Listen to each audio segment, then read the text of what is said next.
This one was a good one. This one was a good one. Colorado, Texas Tech. Colorado fans, it's been fun chopping it up with you guys all week. Don't stop. Drop comments. Let me know what you guys think, and let's talk it out. I thought this game was the biggest game in Colorado history within the primetime era. Obviously, I know you guys won a national championship. All right. I know there was maybe some other big games. This game was huge because this was the best team left on your schedule. Obviously, you don't want to slip up versus Utah, versus Kansas, versus Oklahoma State. But this game, this team was, I think, is better than those teams. This team beat the team you were trying to get ahead of, Iowa State, right? So that's why I thought this game was one of the most important games and the biggest game that they needed. And it didn't start off great.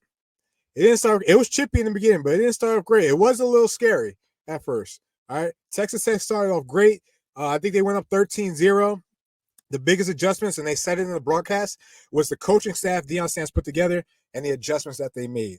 And we saw those, right? You saw those.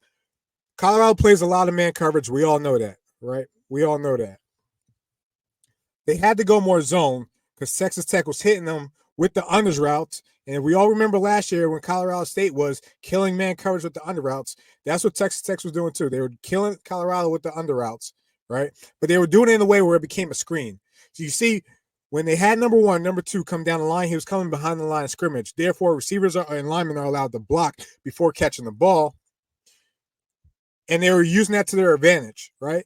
Colorado goes more zone, switches it up, and they let the pass rush eat. They let that pass rush eat. That Colorado defense had 7 sacks. That Colorado D-line had 7 sacks, 11 TFLs, and balled.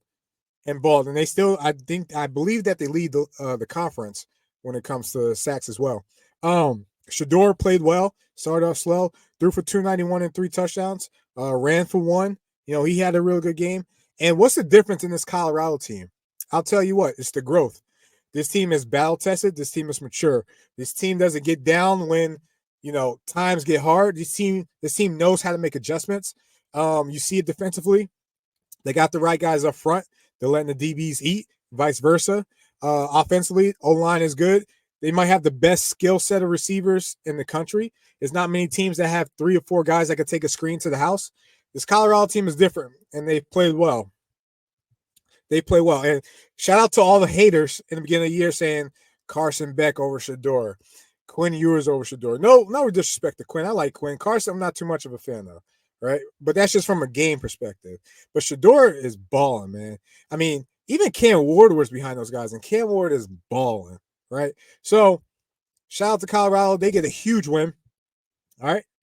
Here's my question to the locker room for the Colorado fans. Big game versus Utah coming up.